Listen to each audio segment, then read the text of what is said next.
There's Blake to Roy. This is for the win. Drexler. Oh, no! It counts, and Drexler. The Portland Trailblazers select Damian Lillard. It's Lillard. He got the shot off. Lillard, good!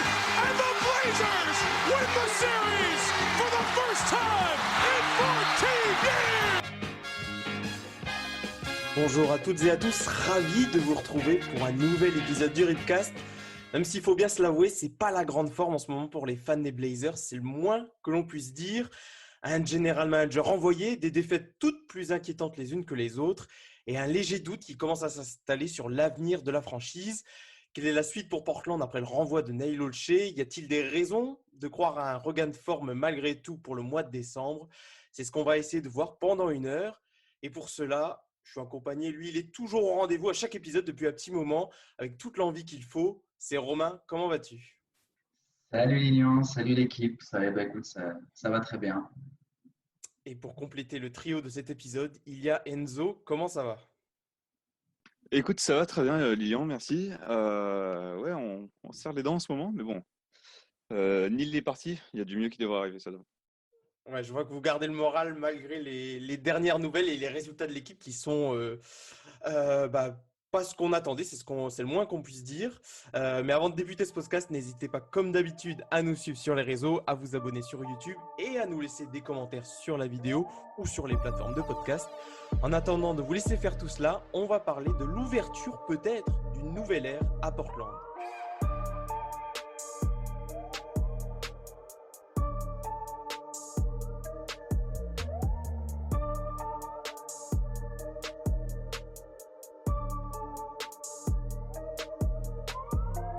Le general manager Neil Olshey renvoyé. La nouvelle a pu surprendre. C'était vendredi 3 décembre.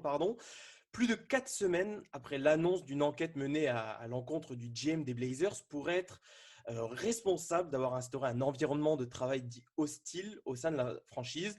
Ce dernier a donc été remercié. Alors, on a peu d'explications à vous donner au moment où l'on enregistre. En tout cas, la franchise, elle, n'a pas donné de justification. Seulement que Neil Olshey n'avait, entre guillemets, pas respecté les codes de la franchise. Et les insiders et autres journalistes à Portland n'en savent pas beaucoup plus. Toujours est-il que cela rajoute un peu plus d'huile sur le feu à une saison qui ne se passe pas comme l'avait prévu Portland, comme j'ai pu le dire auparavant. Pour débuter, messieurs, la première chose que j'ai envie que l'on aborde, et on va mettre les pieds directement dans le plat, est-ce que pour vous, ce renvoi de Neil Olshey, cela marque le début du jour d'après pour Portland? Je m'explique, à savoir potentiellement une possible reconstruction à venir. Je mets bien sûr d'énormes guillemets à ce terme de reconstruction, pas une reconstruction complète, mais peut-être, ça marque peut-être le début de futurs mouvements à venir pour Portland dans les prochaines semaines. On va commencer avec toi, Romain. Écoute, pour moi, oui, fatalement. Neil avait un peu cette tendance à attendre, à laisser se décanter les choses. Et il a peut-être en fait trop attendu. Et du coup, là, fatalement, peu importe dans quel sens ça ira, mais il y aura fatalement des mouvements. Tout simplement parce que en fait, sportivement aussi, l'équipe elle a ses problèmes, mais il y a aussi tout un tas de situations contractuelles qui arrivent à échéance à la fin de l'année. Et du coup, ça amène en fait, en gros, tout va dans le même sens, quoi. Tout va vers un mouvement, et du coup, je pense que ce move-là de virer Olshey accélère les choses. Enzo, toi aussi, début d'une nouvelle ère à Portland? Ouais, pour moi, c'est obligatoire, c'est un signe annonciateur. On avait un gros trio cadre sous Paul Allen à l'époque. C'était Neil Olshey, Damian Lillard et Terry Stotts. Bon, bah là, il y en a deux qui sont virés. On mise tout sur le troisième, visiblement, en espérant que ça marche. Mais oui, il est temps que ça bouge. Et ouais, voilà, il est temps finalement. On n'arrivait pas On n'y arrivait pas sous la méthode Neil Olshey, ça ne fonctionnait pas. Il était aux manettes depuis très longtemps. Bon, bah écoute, t'as fait ton temps. Ciao, bisous. Tu gardes la main, Enzo. Qu'est-ce que tu penses du timing de l'annonce de cette décision? Ça faisait près de 4 semaines que l'enquête avait été lancée et elle arrive au lendemain d'une lourde défaite à domicile, la première depuis le tout premier match qu'il y avait eu à Portland où Portland s'était incliné d'entrée face aux Kings. Depuis, les Blazers avaient aligné une dizaine de victoires consécutives à domicile. Et là, une lourde défaite de 30 points face aux Spurs qui venait après un road trip qui avait été catastrophique pour les Blazers. Est-ce que pour toi, il y a une relation de cause à effet avec… En même temps, l'enquête avait été lancée plusieurs semaines, mais là, la mauvaise passe que traversent les Blazers sportivement a peut-être conduit à cette décision dans les instances. Bah, je dirais qu'elle arrive, en vérité, elle arrive à point nommé. Euh, Même si elle aurait pu arriver bien avant. Je m'explique, c'est-à-dire que comme tu l'as dit, ça faisait longtemps, ça faisait 4 semaines que l'enquête avait été lancée, ça faisait 4 semaines qu'on était, la plupart des fans qui sont anti-Olshey étaient impatients de le voir partir, se disaient du second à l'autre, ça va arriver. Et au final, ça a traîné 4 semaines et on n'a pas d'infos, on n'en a toujours pas eu, même sur les raisons. Et ça traîne en longueur, et limite, on l'avait oublié. On se disait, bah, peut-être pourquoi pas, est-ce qu'Olshey pourrait peut-être même y survivre? Plus le temps passe, plus il a des chances de rester. Euh, et en attendant, en plus, on est vulnérable. C'est-à-dire qu'on peut pas faire de trade, on a une gestion qui est vraiment pas top. On sait pas les joueurs ne savent même plus dans quelle équipe ils jouent finalement. Et ça s'est vachement ressenti. Et elle arrive après une grosse défaite, c'est pas plus mal. En fait, il était temps que ça arrive parce que ça colle plus. Ça colle plus et on en a besoin finalement. Je parlais de ça parce que notamment les journalistes qui suivent Portland disaient que peut-être, ils disaient forcément ça après le renvoi de Nail Olshey, que avoir attendu 4 semaines pour virer son general manager, si ce n'était que pour les raisons voilà, euh, liées à l'enquête, il aurait peut-être été viré une semaine, 2 semaines après. Apparemment, Mike Richman de Lockdown Blazers disait qu'une soixantaine de personnes avaient été interrogées au cours de l'enquête. On peut se dire que ça aurait pu arriver plus tôt.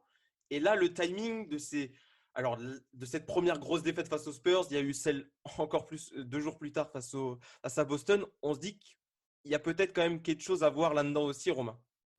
Ouais, ouais, tout ça est assez flou, euh, mais c'est vrai qu'on peut se poser des questions parce que,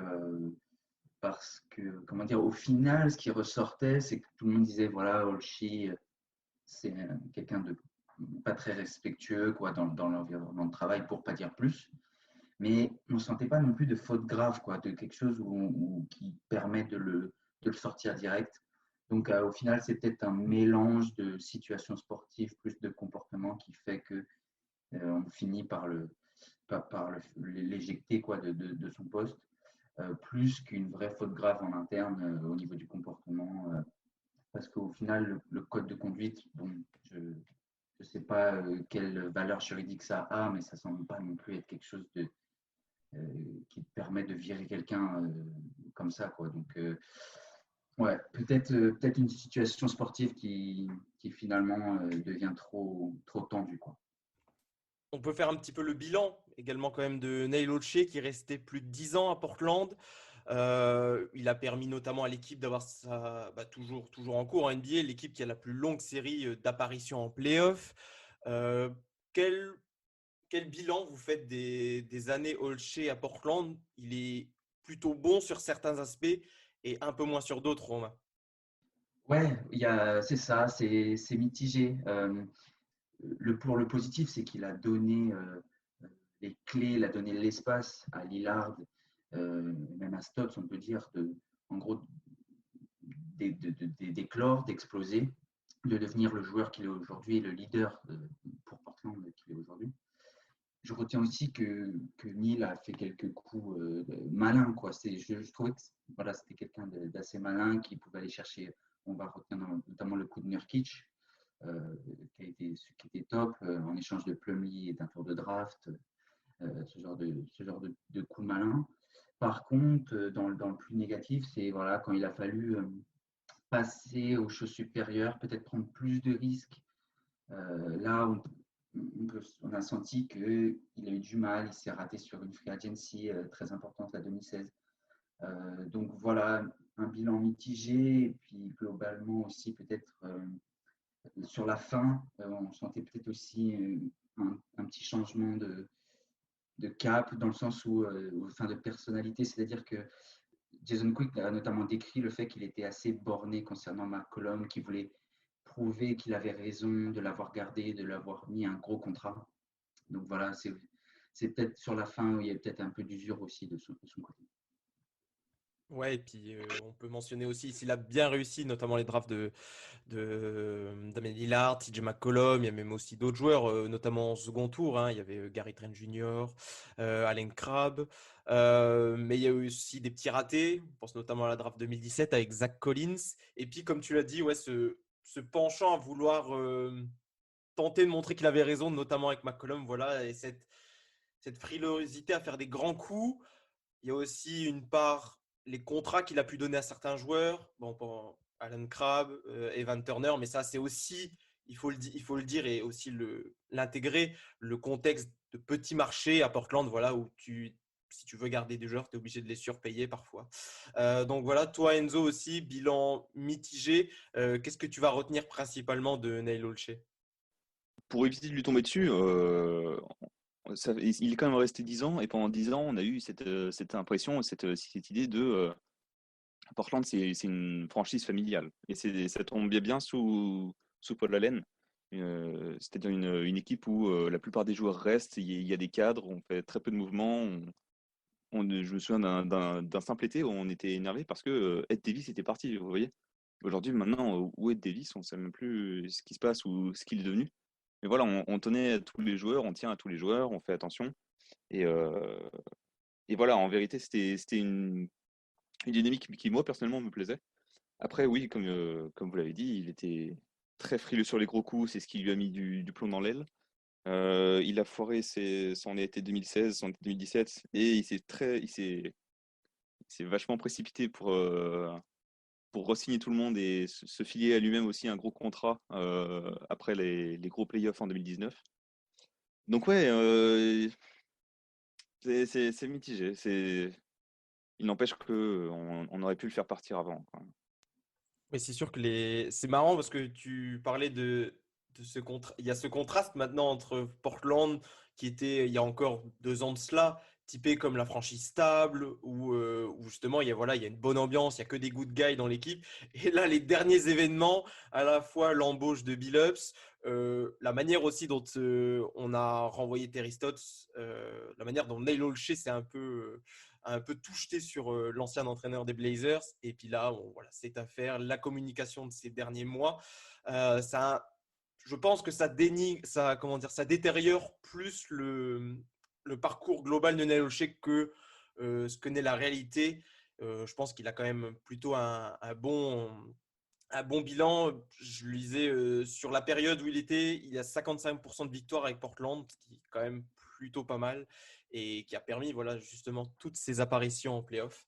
Mais voilà, c'est une page qui se tourne, on peut le dire. Alors, elle ne sera pas tout à fait tournée pour terminer pour clore un petit peu le sujet Neil Olshey. On peut parler de son remplaçant. Alors pour l'instant, c'est Joe Cronin, alors pardon pour la prononciation, mais qui est nommé en intérim, qui était l'assistant GM justement de Neil Olshey, qui est présent en Portland depuis de nombreuses années, depuis 2006.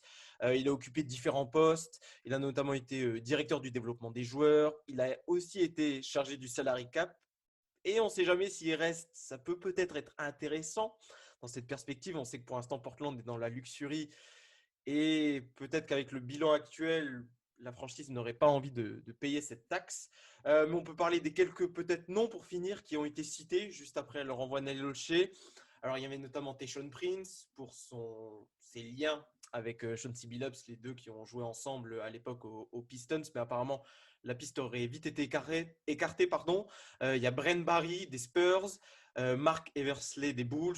Scott Perry des Knicks ou encore Danny Ainge, l'ancien GM des Celtics et qui est natif de l'Oregon. Voilà, messieurs, il y a plein de noms.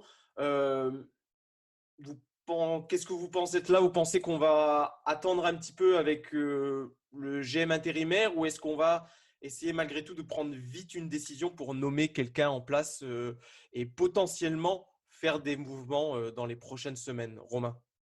Très compliqué de voir notre stratégie puisque en gros la propriétaire ne s'exprime pas. J'espère quand même qu'on va prendre quelqu'un assez rapidement parce que ça voudrait dire qu'en gros on croit encore en l'équipe actuelle, qui en gros il y a des mouvements rapides à faire, du coup il faut quelqu'un qui arrive rapidement. Si on laisse l'intérimaire en place, ce qui semble se dessiner, si c'est le cas, c'est que ça serait plutôt pour en gros alléger la luxury et peut-être faire une croix sur la saison. Alors c'est peut-être un grand mot, mais voilà. Donc moi personnellement, j'espère que quelqu'un va arriver rapidement. Les premières rumeurs disent qu'on rechercherait un gros nom. On chercherait un gros nom assez rapidement. C'est pour ça que Danny Ainge a été très vite, son nom a très vite été amené sur la table. Celui de Scott Perry aussi qui est en train de faire du très bon boulot avec les Knicks. On cherche un gros nom, on cherche du renouveau, mais à voir si on n'a pas un sentiment d'urgence d'ailleurs, parce qu'on est au niveau des contrats et au niveau de la luxury, comme tu l'as dit, on est un peu bloqué et les récents résultats n'aident pas. Donc les premiers rapports, ne serait-ce qu'au match d'hier soir, là, on s'est pris une sacrée veste contre les Celtics et tout le match apparemment, Joe Cronin était à côté de Jody Allen et était en train de discuter. Et ouais, même un coupé qu'ils étaient en train de parler d'un possible trade, d'alléger la luxury avec certains joueurs qui visiblement ne font pas leur taf, ou d'aborder le sujet de Nurkic, Covington, il va falloir leur signer. Anthony Simons, qu'est-ce qu'on en fait? CJ McCollum, il faudra peut-être faire quelque chose. À voir si c'est Joe Cronin qui assume d'abord quelques moves et ensuite on récupère quelqu'un ou l'inverse, on verra. Mais ouais, ça devrait bouger. Ouais, cet échange entre Joe Cronin et Jody Allen parce que c'était la première rencontre où du coup on le voyait aller au premier rang, du coup à la place de Neil Olshey. Et c'est Jason Quick dans son dernier article qui notamment se désintéresse complètement du match et il y avait de quoi, et qui essayait un petit peu d'imaginer ce que pouvaient se dire les deux Joe Cronin et Jody Allen. Apparemment ils ont beaucoup discuté. Donc voilà, mais également ce qu'on peut dire avant de conclure là-dessus, c'est que potentiellement ajouter un gros nom, en tout cas un GM qui a une certaine réputation, qui dit nouveau GM, dit potentiellement nouvelles idées, potentiellement nouvelles envies pour un coaching staff. Donc c'est aussi ça à surveiller. Est-ce que la franchise aura envie de se séparer de Chauncey Billups qui a été engagé cet été? Ça joue aussi là-dessus, je pense, le choix d'un GM. Peut-être si tu gardes Joe Cronin, tu fais le choix de garder au moins Billups pour cette année. Si tu ramènes quelqu'un d'autre, peut-être que ça veut dire que tu es prêt vraiment à tout casser et à changer le cours des choses. Ou peut-être, ce sera peut-être un argument dans les recherches de GM, peut-être prendre un GM qui voudra bien conserver Chauncey Billups. Vous voulez C'est bien, ce que messieurs? disait justement Florent en Vas-y, vérité. vas-y, Enzo. Excuse-moi de te couper, mais c'est ce que disait Florent de The Pendant Light. On en a discuté un peu à part, et il est très très. Il pense vraiment que la recherche d'un nouveau GM va faire que Billups va dégager, et à voir si c'est une bonne chose ou pas. Ça apporterait encore de l'instabilité, etc. Mais généralement, un nouveau GM a envie d'avoir un coach qu'il a installé lui. C'est compliqué d'en trouver un. En plus, Billups en ce moment a des résultats très très mitigés. On ne sait pas trop si c'était le bon coup ou pas. Donc ouais, la place de Billups n'est clairement pas assurée. Là, il doit trembler un petit peu. Et justement, la transition est toute trouvée. Parlons maintenant terrain un petit peu. Malheureusement, ces dernières semaines, on a plus parlé extra-sportif, j'ai l'impression, que terrain. Mais parce que sur le terrain, les Blazers n'y arrivent toujours pas depuis le dernier podcast. Après 24 matchs, Blazers possèdent un bilan de 11 victoires pour 13 défaites, celui qui les classe actuellement en 10e position à l'ouest. Et au-delà du bilan comptable, Portland, au moment où l'on enregistre, c'est actuellement la pire défense de la ligue au defensive rating avec 113,3 points encaissés en moyenne sur 100 possessions, quand on était censé mieux défendre en début de saison avec la prise de mandat de Chauncey Billups. Eh ben, on peut clairement dire que pour le moment, en tout cas, c'est raté et bien raté. Pourtant, messieurs, sur le papier, on était même optimiste en début de saison. Il y a des meilleurs défenseurs sur le papier, en tout cas, et même dans les faits, on voit que ce sont des meilleurs défenseurs. Larry Nance Jr., Tony Snell. Moi, je vois de bons passages par moment, vraiment des moments où la défense des Blazers, sur quelques possessions, est capable de mettre les barbelés. Mais au final, ça ne fonctionne pas, surtout à l'extérieur. Alors là, messieurs, la question est toute simple. Pourquoi? Quelles sont pour vous les choses là qui font que Portland n'y arrive pas? Avant de te laisser la parole, Romain, là, il y a en point d'orgue la défaite contre Boston. 145 points encaissés. C'est tout simplement le plus grand nombre de points encaissés au Moda Center en 25 ans. Ça montre un petit peu à quel point la crise, là, au moment où l'on enregistre, elle est assez profonde pour Portland. Ouais, c'est clair, c'est clair. Bon, très récemment, je pense qu'on peut parler de l'implication des gars quand même, parce que sur les 2 derniers matchs, on a vu une équipe avec aucune réaction, aucun fighting spirit. C'était très, très plat en fait, très, très triste. Mais pour moi, le problème de la défense, il est vraiment plus, on va dire, il vient de plus loin. Et pour moi, il est vraiment sur le terrain. C'est-à-dire que on a quand même changé le coach, on a changé le coaching staff, on a changé le banc, on a changé les joueurs de rotation. Il ne reste plus qu'une chose qu'on n'a pas encore changé, c'est le corps de l'équipe, c'est-à-dire Lillard, McCollum, Nurkic. C'est la seule chose qu'on n'a pas changé. Et c'est en gros, c'est la dernière chose à changer pour pouvoir améliorer la défense, puisqu'on a tout fait autour. Donc le problème, pour moi, il est au niveau de ces 3 joueurs-là. Pour en rajouter sur le dos de Chauncey Billups, avant de te laisser la parole, Enzo, Portland, c'est l'une des équipes cette saison qui ont concédé le plus de défaites avec 20 points d'écart, avec notamment OKC. Tout le monde a en vue le match face aux Grizzlies, qu'ils ont perdu de plus de 50 points. Et avec le Magic et les Pistons, c'est-à-dire que les Blazers, quand ils perdent, ils font pas semblant cette saison, hein. Vraiment, il y a à chaque fois des gros trous d'air, et notamment à l'extérieur. On se prend des vestes constamment. C'est incroyable. Au début, je me demandais si c'était la nouvelle dynamique de la NBA en ce moment, parce qu'il y avait quasiment que des blowouts. Mais en fait, non, ça a l'air d'être aussi très, très focus sur nous. On, en fait, tout part quasiment du premier carton. À chaque fois, l'adversaire prend une longueur d'avance pendant le premier carton, qu'on peine à rattraper tout du long, et tout dépend des coups de chaud de chacun. Et à chaque fois, on a l'air à la peine, on a l'air à la traîne, pas motivé plus que ça, à vouloir jouer un jeu qu'on n'a pas forcément envie de jouer, visiblement. Enfin, du moins pour certains joueurs. Je sais pas, on est. La force est-il de constater que on a remarqué ces derniers temps, les seuls moments où il y a un petit peu d'espoir et un petit peu d'orgueil, c'est quand le banc arrive sur le parquet. Parce que quand tu as du Larry Nance Jr. qui arrive, là dernièrement c'est Dennis Smith Jr. qui arrivait, qui était quasiment le seul à faire plaisir. C'est une Fernie Simon, c'est Nessia Little. C'est dommage parce qu'en ce moment ils sont blessés. Voilà, on est dépendant d'énergie. Et le 5 majeur n'en déborde clairement pas. Ce qui revient dans vos deux argumentations, messieurs, c'est 1, la motivation des troupes. 2, tu parles d'énergie aussi, Enzo. Et c'est vrai que ça revient inlassablement dans toutes les conférences de presse de Chauncey Billups. Il veut une chose, c'est que l'équipe soit plus compétitive. En gros, comprenez que l'équipe montre plus d'envie, plus d'engagement. Et il répète ça strictement à chaque conférence de presse.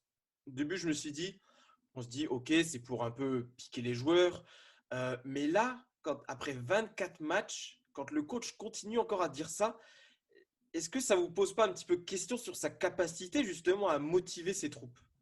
Si, carrément, ouais, carrément. Et quand on parle d'énergie, en plus, il y a quelque chose qui, pour moi, fonctionne bien, c'est-à-dire que à domicile, quand on a le soutien du public, quand on est un peu plus reposé, etc., on voit que parfois la défense a fonctionné. C'est-à-dire qu'en gros, dans des conditions favorables, la défense a réussi à s'exprimer. Mais en fait, dès que ces conditions favorables-là, elles s'en vont, en fait, on n'a pas de base très haute, en fait. Donc, tout s'écroule, en fait. Et concernant le discours de Billups, j'avoue être perplexe parce que les mots, c'est bien, il répète sans cesse la même chose, mais il ne prend aucune décision forte, en fait. C'est-à-dire que peut-être que ces mots sont forts, lui, en interne, ça, on ne le sait pas. Mais à un moment, il faut aussi que tu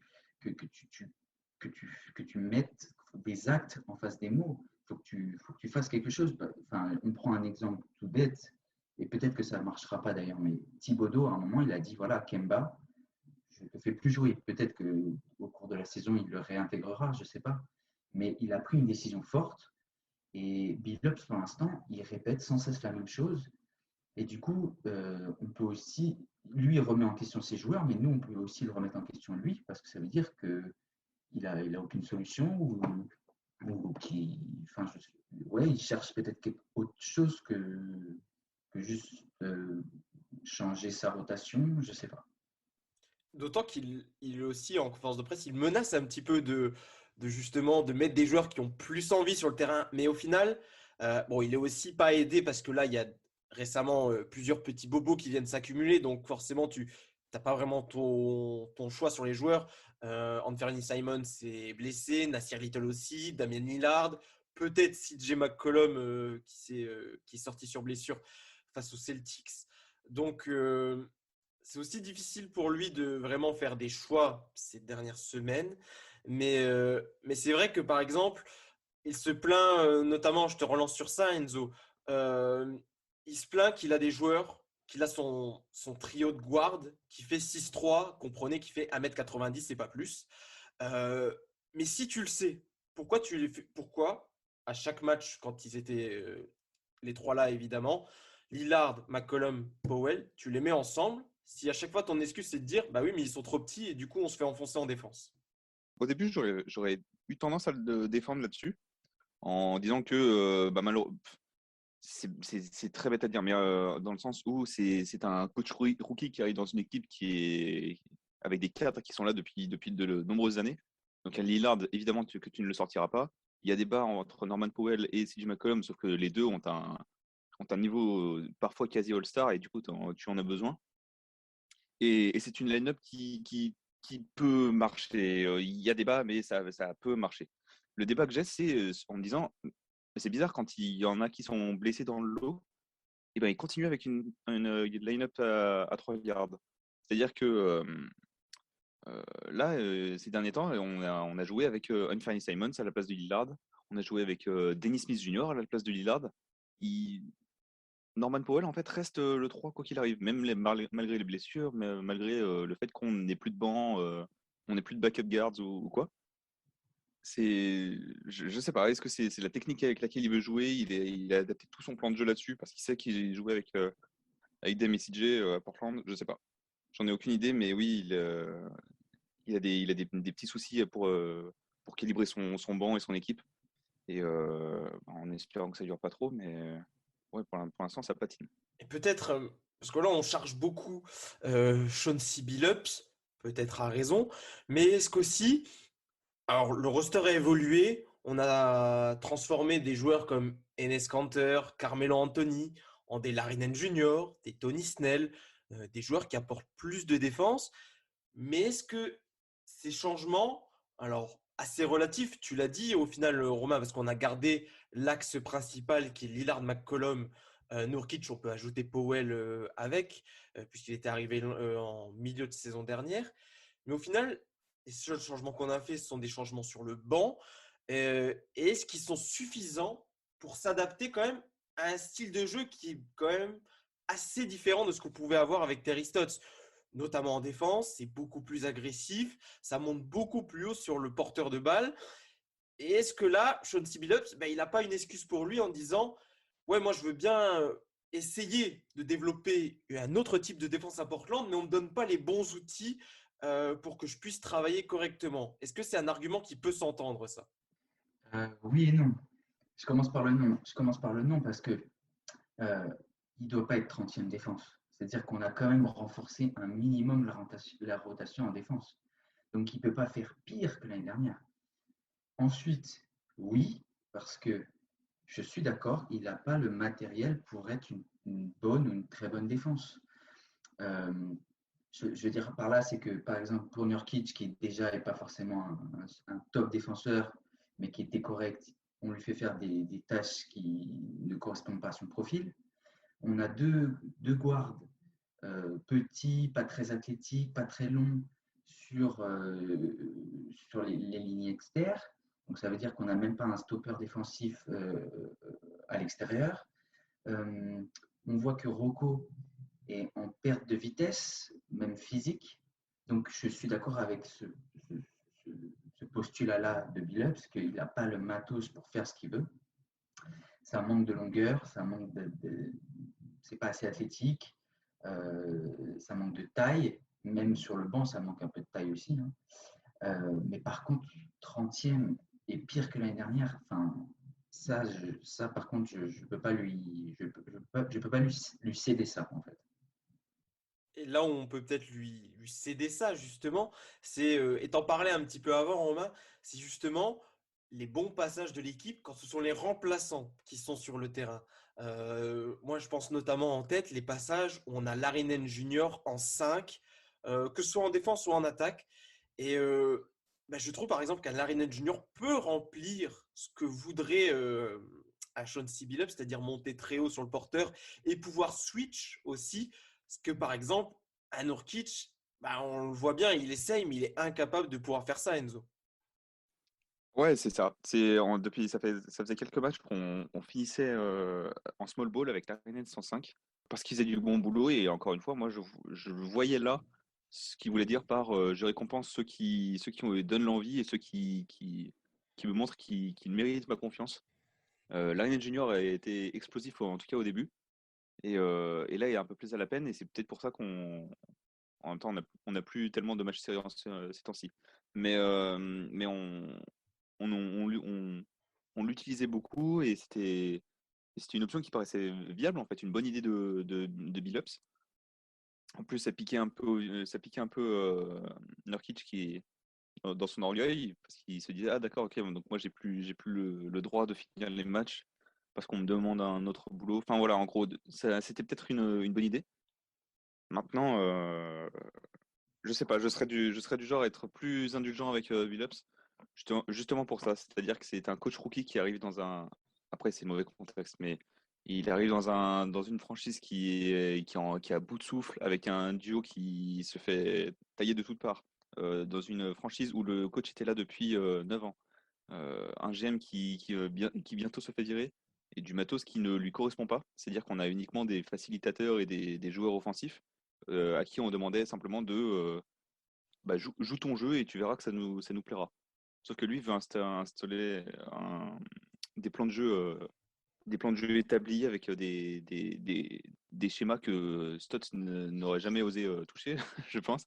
Du coup, non, je suis bien plus défenseur de Billups, je pense, mais il a pas les armes et en plus, visiblement, il perd son vestiaire, quoi. Quand on voit le je m'en foutisme de CJ ou Rocco il a l'air complètement ailleurs, Nurkic qui a souvent été perdu, même Lillard, on le reconnaissait plus, hormis sa blessure et son passage à vide, on le reconnaissait plus la plupart du temps. Je sais pas, à voir.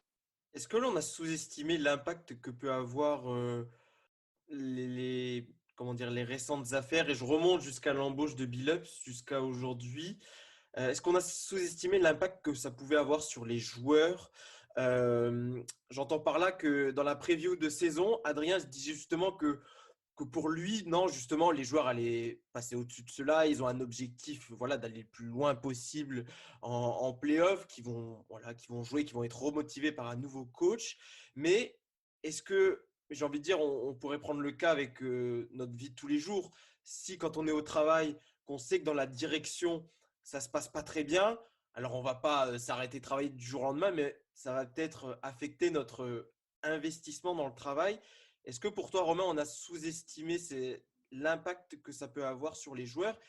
Et puis là, on le voit peut-être encore plus nettement sur les 2 derniers matchs, où on sent que c'est un peu le bazar dans la franchise au global, et du coup que ça fout également en désordre l'équipe sur le parquet. Ouais, sur les deux derniers matchs, j'irai dans ce sens-là parce que c'est vrai que on a senti un grand brouillard quoi, dans le terrain, en dehors. Enfin, c'était voilà. Mais au début de saison, moi, je dirais que non parce que on a vu cette équipe se donner un peu au moins à domicile. Enfin, j'avais pas l'impression qu'ils étaient perturbés. En plus, normalement, ils auraient dû être un peu revanchards. Il y en a certains qui ont entendu leur nom dans les rumeurs de trade cet été. Du coup, vous pouvez se dire qu'ils rentreraient avec de la détermination dans la saison, quoi. Donc, ouais, non, peut-être sur les derniers matchs, là où je pense que ça a eu une influence. Et t'en parlais en off, Enzo, mais aussi, alors là, on est un petit peu comment dire, dans les analyses de comptoir, mais je trouve que pour le coup, c'est justifié.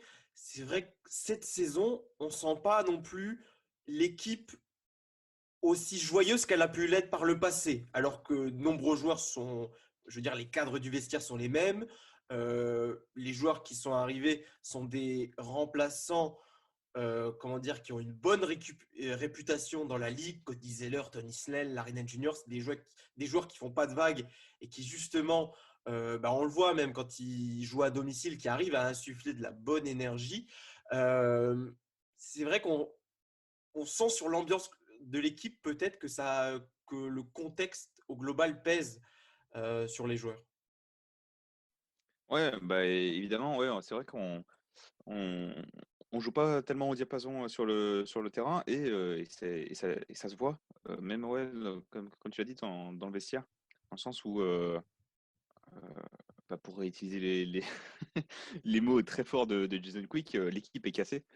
Dans le sens où on ne sourit plus, on ne célèbre plus tellement les grosses actions, les gros dunks, les gros. Ouais, c'est à peine si on se lève on se lève du banc et on regarde dans la direction où il faut. Donc ouais, c'est un peu triste. C'est comme l'a dit Romain, il doit y avoir une grosse part de ah bah mon nom a été cité, ça y est, j'ai déjà plus rien à faire dans l'équipe. En plus, nos recrues, ouais, voilà, on n'a pas de mauvais gars, mais est-ce que c'est pas justement ce qui nous manque? Un genre du profil bon, évidemment, j'extrapole, mais du profil de Draymond Green, à pouvoir tirer le meilleur de ses coéquipiers en les piquant un peu, en essayant d'aller les chercher quand ils font un peu n'importe quoi, même si c'est des cadres. Ouais, on a pas ça et on a l'air, ouais, on a l'air perdu, on a l'air ailleurs. Je te laisse la parole, Enzo. Tu parlais également de joueurs qui ont peut-être du mal à adhérer au nouveau système que Billups souhaite mettre en place. Autant en défense, voilà, on sent qu'il y a une volonté de faire autre chose. Autant en attaque, c'est moins perceptible. Et j'ai regardé au niveau des statistiques par rapport à 2 stats sur les changements que voulait Billups, notamment en attaque. Il parlait d'un peu moins de tirs à 3 points et il parlait forcément, du coup, si tu tires un peu moins à 3 points, tu vas aller un petit peu plus vers le cercle.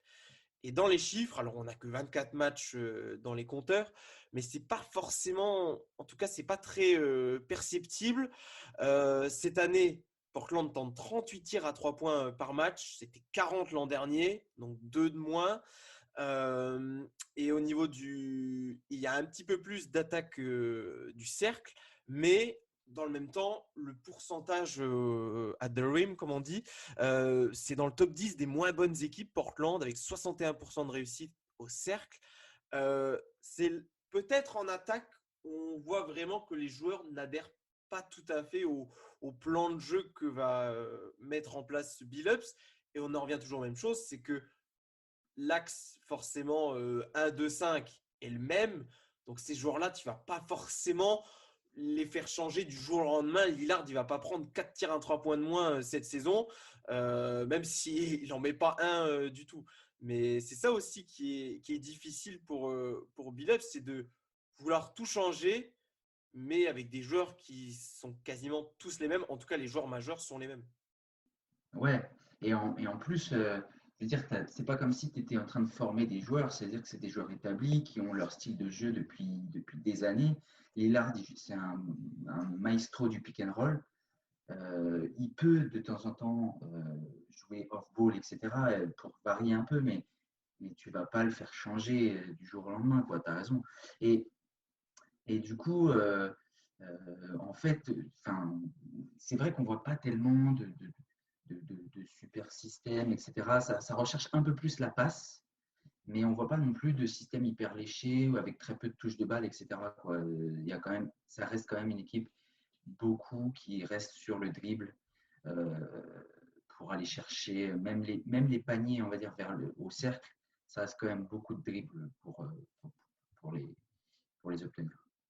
Comme le dit Romain, moi je voyais une réelle volonté au début de l'effectif, dans le sens où beaucoup voulaient changer et voulaient se mettre au rythme de ce que voulait Billups. On voyait Lillard, bon, c'est peut-être parce qu'il tirait moins bien qu'avant, mais on voyait Lillard avec toujours 10 passes ou plus. On voyait CJ, moi, au début, il me surprenait un peu parce qu'il essayait de bien plus faire circuler la balle et de moins jouer en son jeu, à savoir de l'ISO, du dribble et de la pénétration. On voyait Nurkic qui galérait par contre au début, mais maintenant, c'est notre joueur le plus stable en soi, qui donnera toujours plus ou moins les mêmes stats. Et, euh, et même, il y avait des grosses séquences avec de belles passes, etc., qui finissaient en un joueur ouvert ou un dribble, un drive pour un dunk, pour un assist little ou quoi. Et ça faisait plaisir. Et petit à petit, en fait, je sais pas, c'est la méforme de Lillard qui a forcé les choses pour qu'on l'aide à s'en sortir. C'est Nurkic qui galère un peu. Du coup, on essaie de passer un peu plus par les arrières. Et les arrières, évidemment, ils veulent jouer leur jeu. Du coup, ils jouent exclusivement à 3 points. Ça gagne des matchs de temps en temps, donc on persiste. Je sais pas. Mais du coup, on a complètement perdu, je trouve, l'identité que voulait apporter Billups au début, qui pour moi fonctionnait un peu. Et je suis désolé de le dire, mais c'est en tête de gondole, je mets CJ. Parce que ne serait-ce qu'hier, ou même les matchs d'avant, je le vois en mode poulet sans tête. Je le vois plus regarder ailleurs et faire des passes. Non, il fait son dribble, il regarde le joueur en face et c'est tout. Et il fait son tir et voilà, allez, on doit retourner en défense. Et c'est usant et ça doit être encore plus usant pour Billups qui voyait des prémices de quelque chose. On était même très content au premier match en disant waouh, il a réussi à changer quand même Portland. Faut le faire quand même. Arriver à changer une équipe qui ne fait quasiment aucune passe décisive et qui fait que des tirs à 3 points, que de l'ISO, faut quand même le faire. Bah, ça y est, on est retombé dedans et on monte quasiment que les mêmes chiffres que les années d'avant avec Stotts. Preuve que pour moi, c'est pas tellement Billups qui est à mettre en cause ici. Ouais, on prend beaucoup en exemple les deux derniers matchs. C'est peut-être dommage parce que je pense qu'il y avait plus de choses à apprendre au niveau du jeu dans les derniers matchs à l'extérieur. Je pense notamment au match contre Sacramento qui est normalement imperdable que les Blazers Bah, ils étaient à notre laissent. portée, quoi, hein, vraiment, hein. Ils étaient à notre portée. C'était pas une top équipe non plus, hein. Ah bah oui, c'est ça qui est d'autant plus frustrant. Bon, que tu perdes de 20, 25 points face au Jazz et aux Warriors dans le contexte où tu es actuellement, bon, soit que tu perdes pour la deuxième fois cette saison face aux Kings, de la manière dont ça s'est produit, c'est ça qui est fortement dérangeant. Et autant c'était les attitudes n'étaient pas très bonnes sur les matchs à l'extérieur, autant sur les deux derniers matchs à domicile, on peut dire qu'elles sont inquiétantes. Et c'est peut-être ça qui fait que là, notre perception des choses est assez pessimiste. Mais j'ai envie quand même, pour terminer cet épisode, qu'on ait un brin d'optimisme, qu'on se dise que ça va aller, que les Blazers vont relever la tête, qu'ils vont pouvoir s'immiscer dans les équipes playoffables. Et messieurs, j'aimerais que vous me donniez chacun une, ou peut-être plusieurs, soyons fous, raisons qui nous feraient tendre vers l'optimisme. Romain, quel est pour toi potentiellement les choses que tu as vues qui te diraient si on arrive à continuer vers ce chemin-là, ça peut peut-être cliquer à un moment donné. Euh, Non, revenir un peu, en gros, essayer de revenir sur le modèle des premiers matchs à domicile. Il y a eu quoi? Il y a eu les Suns, les Clippers, où on a fait des bons matchs. En essayant d'adapter un tout petit peu notre défense pour essayer en gros, d'essayer de protéger quand même Nurk ou même CJ Lillard pour pas toujours être hyper agressif, parce que j'ai l'impression que on n'arrive pas à s'en sortir de cette manière. Peut-être revenir un peu en drop façon Stotts, même si bon, ça ne nous a pas forcément porté chance les années d'avant. Ouais, je vois que ça en fait, parce que maintenant même s'il y a eu du changement, maintenant qu'on est dans cette voie-là, dans cette tactique-là, faire marche arrière maintenant en pleine saison, ça me paraîtrait encore pire. Donc, Enzo, tu as la difficile tâche de donner un deuxième argument optimiste. Nous, ce qu'il nous faudrait, c'est le retour de notre leader qui a pas été dans les standards, qui est quasiment même pas sur le terrain. On n'a même pas nos energizers en Asa Little et Anthony Simons. On a besoin d'eux, on a besoin de Lillard dans ses standards. Quoi qu'il arrive, qu'importe le coach, on est quand même très dépendant de notre superstar et je trouve ça normal. Et qu'on fasse du 11-13 dans de telles conditions, en vérité, ça reste un brin miraculeux. La manière n'y est pas, mais ça reste un brin miraculeux. Donc, ne serait-ce qu'il revienne dans ses standards et ça devrait aller même pour le moral de l'équipe. Eh bien, moi, je vais parler du fait, on l'a bien compris, cette saison, Portland ne marche qu'à domicile. Et ça tombe bien, pour le mois de décembre, Portland joue quasiment tous ses matchs à domicile. Je crois qu'il y en a 4 à l'extérieur. Donc, autant dire que on peut vraiment dire, je pense, que ce sera le mois décisif pour Portland. Si ça se passe mal avec la suite du calendrier, qui, notamment en janvier-février, le calendrier est quand même assez relevé. Ça pourrait, voilà, on pourrait déjà savoir, selon le visage que l'on a au mois de décembre, ça pourrait, comment dire, activer des choses pour la suite. Et là, je parle plus trop sport, enfin, je parle plus mouvement de joueurs potentiellement. Et puis, il y a quand même un truc, c'est que, alors, là, actuellement, Portland, c'est la 5e attaque et la 18e défense quand ils évoluent à domicile. C'était encore mieux avant les 2 derniers matchs où c'était 2 blowouts. Portland était première attaque et 13e défense. Et c'est dans le scénario parfait, c'est ce qu'on aurait voulu pour tous les matchs. C'est ce qui fait dire aussi que Portland est capable. On se dit que si Chauncey Billups arrive à trouver la petite formule qui va bien, j'arrive pas à croire que c'est juste le fait de jouer devant ton public qui te fait te sublimer à ce point, même si on sait que historiquement, Portland joue toujours bien à domicile parce qu'il y a un public qui est présent et on aurait pu en discuter, mais il est justement de moins en moins présent, sûrement lié aux affaires, à tout ce qui touche à tout ce qui incombe à l'équipe en ce moment. Mais ça fait me dire que c'est possible que cette équipe joue bien.